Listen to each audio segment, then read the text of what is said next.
أعوذ بالله من الشيطان الرجيم. بسم الله الرحمن الرحيم. يا أيها الذين آمنوا لا تسألوا عن أشياء إن تبد لكم تسؤكم وإن تسألوا عنها حين ينزل القرآن تبد لكم عفى الله عنها والله غفور حليم.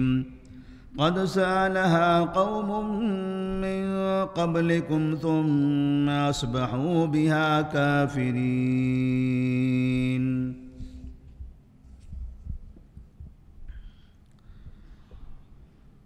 سورة المائدہ آیت نمبر 101 اور 102.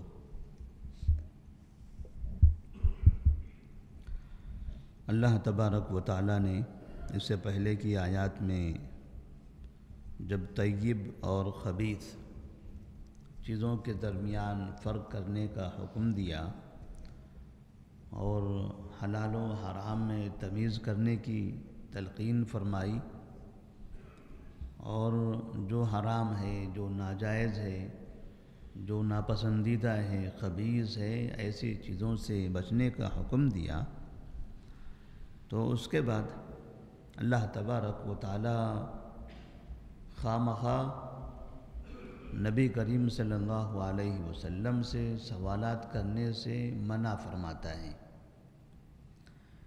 نبی کریم صلی اللہ علیہ وسلم کے بارے میں اللہ تبارک و تعالیٰ نے تو قرآن میں اس بات کی وضاحت کر دی کہ فَاسْأَلُوا أَهْلَ الذِّكْرِ إِن كُنتُمْ لَا تَعْلَمُونَ. اگر تمہیں کوئی بات نہ معلوم ہو، کوئی مسئلہ آپ نہ جانتے ہوں، تو ایسی حالت میں اہل علم سے آپ سوال کر لو، علم والوں سے آپ سوال کرو. تو نبی کریم صلی اللہ علیہ وسلم کے دور میں صحابہ رضی اللہ تعالیٰ عنہم کے درمیان میں نبی صلی اللہ علیہ وسلم ہی تھے جو آسمان علم اپنے لوگوں تک پہنچایا کرتے تھے. لہذا جب بھی کسی صحابی کو کوئی مسئلہ پیش آتا، وہ نبی صلی اللہ علیہ وسلم سے سوال کرتا تھا. لیکن بعض مرتبہ سوالات کرتے کرتے کچھ لوگ حد سے آگے بڑھ جاتے تھے اور ایسے سوالات کرنے لگتے تھے جس کا کوئی فائدہ نہیں ہوتا تھا. خواہ سوالات کرنا، بے جا سوالات کرنا کچھ لوگوں کی ایسی عادت ہو چکی تھی. جیسے آج بھی اگر کچھ لوگ دیکھتے ہیں کہ عالم صاحب بیٹھے ہوئے ہیں، خالی ہیں، چلیں کچھ سوال کر لیتے ہیں، کچھ کام نہیں ہے، عالم صاحب سے سوال کر لیں گے، فلاں پوچھ لیں گے، فلاں بات ان سے پوچھ لیں گے، فلاں بات پوچھ لیں گے. اور خواہ علماء کو مصروف کرنا یا تنگ کرتے رہنا یا ٹائم پاس کے لیے کچھ بھی ادھر ادھر کے سوالات کرتے رہنا، جن سوالات کا انہیں کوئی مطلب نہیں ہے، نہ اس سے کچھ سیکھنا چاہتے ہیں، بس چاہتے ہیں کہ خواہ پوچھتے رہ جائیں. تو کچھ لوگوں کی ایسی بھی عادت ہوتی ہے کہ علماء کو صرف پریشان کرنا اور مصروف کرتے رہنا، اپنا ٹائم پاس کرنا، کچھ تو بولتے رہنا ہے اہل علم کے سامنے جا کر. تو اللہ تبارک و تعالیٰ نے بھیجا اہل علم سے سوال کرنے سے منع کر دیا کہ خواہ آپ سوالات نہ کرتے رہیں. جس چیز کی آپ کو ضرورت ہے، جو چیز آپ کے مقصد کا ہے، جس پر آپ کو واقعی علم عمل کرنا ہے، جانکاری حاصل کرنا ہے، اس پر آپ سنجیدہ ہیں، تو آپ اس کے بارے میں پوچھئے تاکہ آپ کو ابھی وقت مصروف ہو، صحیح وقت لگے، اور صاحب علم ہیں، جو علماء ہیں، ان کا بھی وقت صحیح صرف ہو، بیکار وقت ضائع نہ ہو. تو نبی کریم صلی اللہ علیہ وسلم کے بارے میں اللہ تبارک و تعالیٰ نے فرمایا یا ایھا الذین آمنوا لا تسألوا عن اشیاء ان تبد لکم تسؤکم. اے ایمان والو،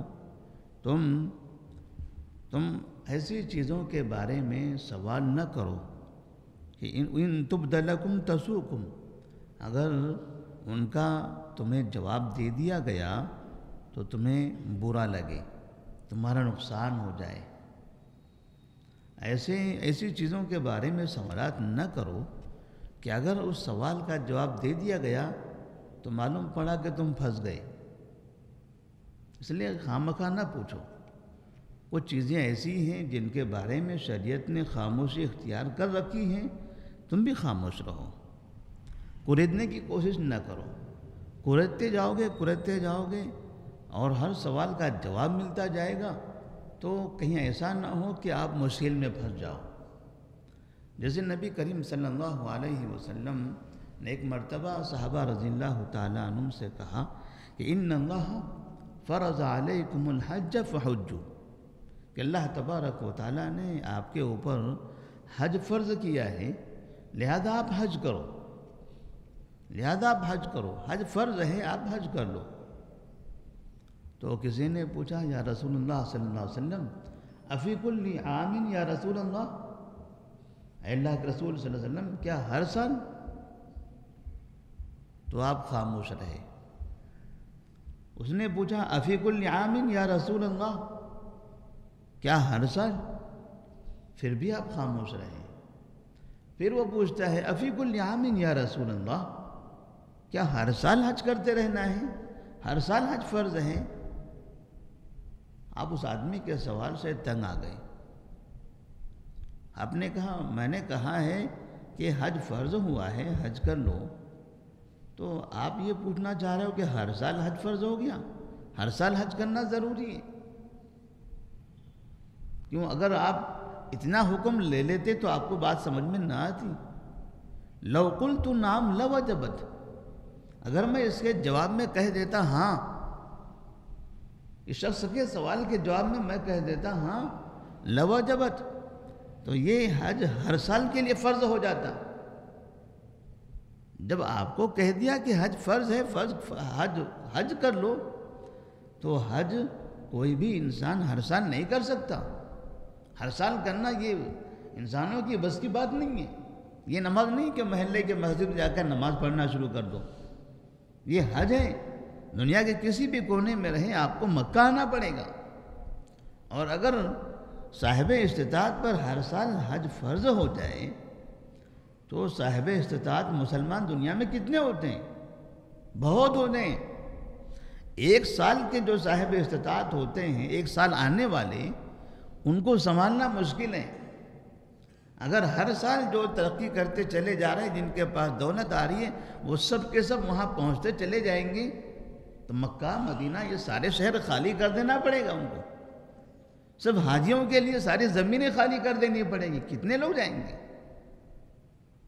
تو آپ نے فرمایا، آپ نے اس سوال کرنے والے کے سوال کو ناپسند کیا اور آپ نے کہا لو قلت نعم لوجبت. آپ تو جواب نہیں دینا چاہتے تھے اس کا، لیکن آپ پھر کہتے ہیں کہ اگر میں نے اس کے جواب میں ہاں کہہ دیا ہوتا تو پھر ایسی صورت میں یہ واجب ہو چکا ہوتا. کیونکہ ابھی شریعت نازل ہو رہی ہے، اب یہ احکامات نازل ہو رہے ہیں. تو کیا ہوتا ہے کہ لوگ سوال کرتے ہیں تو سوالات کے جوابات آسمان سے نازل ہوتے رہتے ہیں. لہذا آپ کو جتنا کہا گیا اس پر عمل کر لو. جس چیز پر خاموشی اختیار کی گئی ہے آپ بھی وہاں خاموش رہیے. خامخواہ آگے بڑھ کے سوالات نہ کیجیے. وَإِن تَسْأَلُوا عَنْهَا حِينَ يُنَزَّلُ الْقُرْآنُ تُبْدَ لَكُمْ عَفَا اللَّهُ عَنْهَا.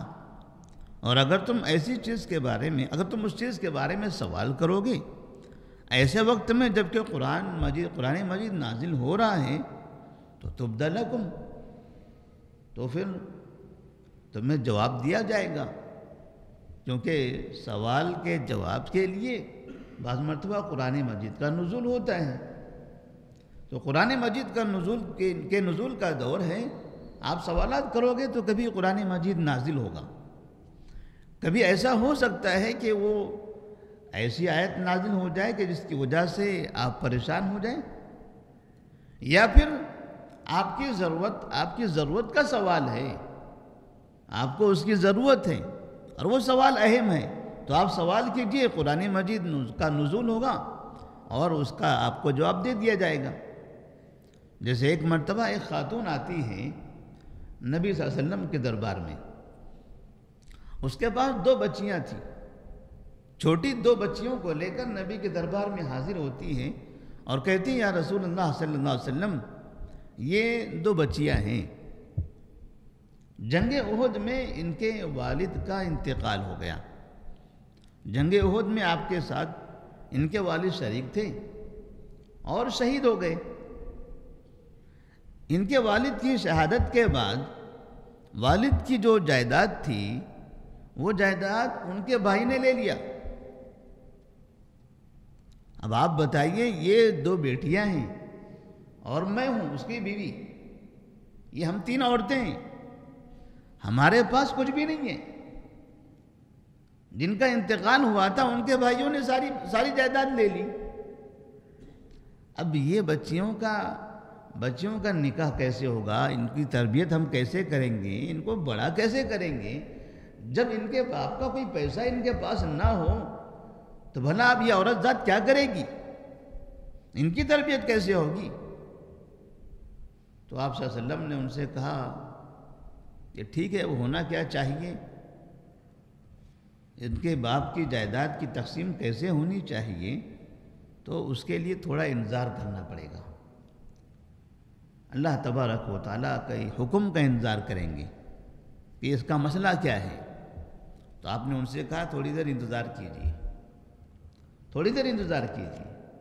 وہ عورت تھوڑی دیر بیٹھ گئی۔ اللہ تبارک و تعالیٰ نے یوصیکم اللہ فی اولادکم للذکر مثل حظ الانثیین، سورہ نساء کی جو آیت نمبر 11، 12، 13 اس طرح کی جو آیتیں ہیں، یہ آیتیں نازل فرما دی جس میں کسی شخص کے انتقال کے بعد اس کی جائیداد کیسے تقسیم کی جاتی ہیں اس کا طریقہ بیان کیا گیا ہے۔ وہ آیتیں نازل ہوئی تو آپ نے اس عورت کو بلایا اور اس عورت سے کہا کہ تمہاری بیٹیوں کا اور تمہارا بھی ان کے باپ کے مال میں حصہ ہے۔ یہ 2 بیٹیاں ہیں، بیٹیاں ہونے کے حساب سے یہ وارث ہوتی ہیں، اور تم بیوی ہو، لہذا اپنے شوہر کے انتقال کے بعد تم بھی ان کے وارث ہوتی ہو۔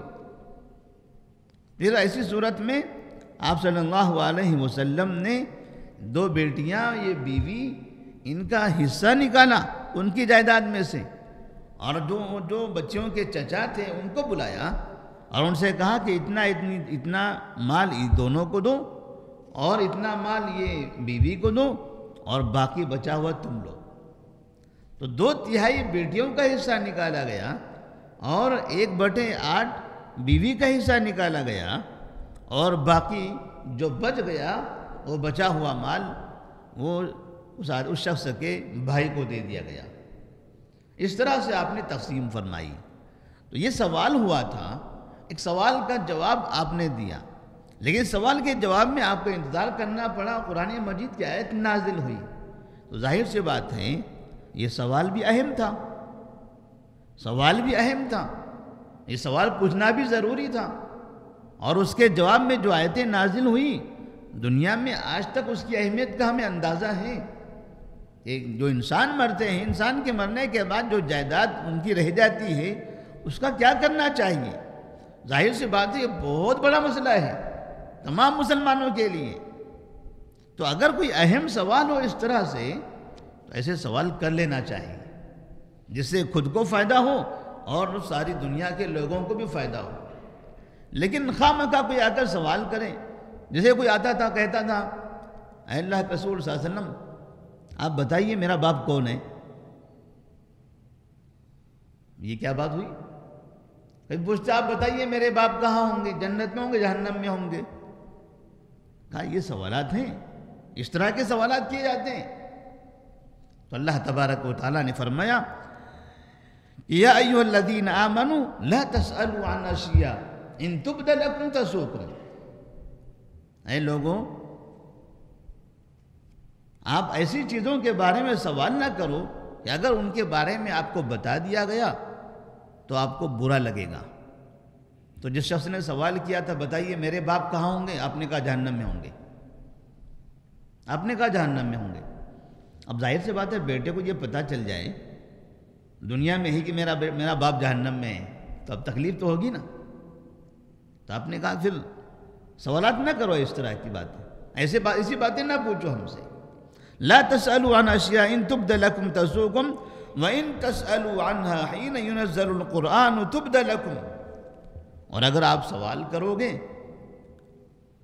ایسے وقت میں جبکہ قرآن مجید نازل ہو رہا ہے تو تبد لکم، تو تمہیں اس کا جواب دے دیا جائے گا، تمہارے سامنے اس کا اظہار ہوگا. عفا اللہ عنہا واللہ غفور حلیم. اب بہت سے سوالات تم لوگوں نے کیے ہیں، اللہ تعالیٰ نے ان سے درگزر کر لیا ہے. جو پہلے سوالات کر لیے گئے، جنہوں نے یہ حرکتیں کی ہیں، خامخواہ سوالات کیے ہیں، چلیے اب ان کو معاف کر دیا گیا، اب آئندہ ایسی حرکتیں نہیں کرنا. واللہ غفور حلیم، اللہ تبارک و تعالیٰ معاف کرنے والا، مغفرت بخشش کرنے والا اور بڑا بردبار ہے. قد سألها قوم من قبلكم ثم اصبحوا بها كافرين. کہ اللہ تبارک و تعالیٰ فرماتے ہیں کہ تم سے پہلے ایک قوم نے اسی طرح سے سوالات کیے تھے، تم سے پہلے بھی ایک قوم نے اسی طرح کے سوالات کیے تھے، خامخواہ سوالات کیا کرتے تھے، اور جب انہیں جواب دیا گیا تو فَأَصْبَحُوا بِهَا كَافِرِينَ، تو بعد میں وہ اس کا انکار کرنے لگ گئے. جب مسئلہ بتا دیا گیا، جواب دے دیا گیا، عمل کرنے کی باری آئی تو بھاگ گئے، عمل کرنے کی باری آئی تو بھاگ گئے. تو مطلب اس طرح کے بعد سوالات تو کرتے ہیں، سوال پہ سوال، سوال پہ سوال، اور جہاں عمل کا مسئلہ آئے گا تب وہاں پر منہ چرانے لگیں گے، ادھر ادھر بھاگنے لگیں گے، ٹیڑھی باتیں کرنے لگیں گے. نہیں یہ نہیں ہو سکتا ہم سے، نہیں یہ مشکل ہو گیا ہے. جیسے سورہ بقرہ کے اندر اللہ تبارک و تعالیٰ نے بنو اسرائیل کا تذکرہ فرمایا ہے، ان اللہ یأمرکم ان تذبحوا بها بقرہ، ان تذبحوا بقرہ. اللہ تعالیٰ نے آپ کو حکم دیا کہ آپ ایک گائے ذبح کرو. انہیں ایک گائے ذبح کرنے کا حکم دیا. اب گائے ہوتی ہے، لیکن وہ نہیں چاہتے تھے اللہ تبارک و تعالیٰ کے اس حکم پر عمل کرنا. وہ موسیٰ علیہ السلام کو تنگ کرنا چاہتے تھے.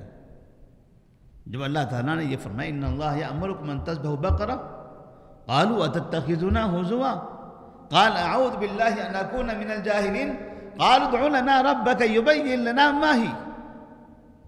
موسیٰ علیہ السلام سے انہوں نے کہا اچھا گائے ذبح کرنا ہے، یہ بتائیے گائے کا حلیہ کیسا ہونا چاہیے، وہ گائے کا حلیہ کیسا ہونا چاہیے. تب اللہ تبارک و تعالیٰ نے فرمایا قال ادع لنا ربک یبین لنا ما ہی قال انه یقول انها بقرة لا ذلول تثیر الارض ولا تسقی الحرث مسلمۃ لا شیۃ فیہا. اس سے پہلے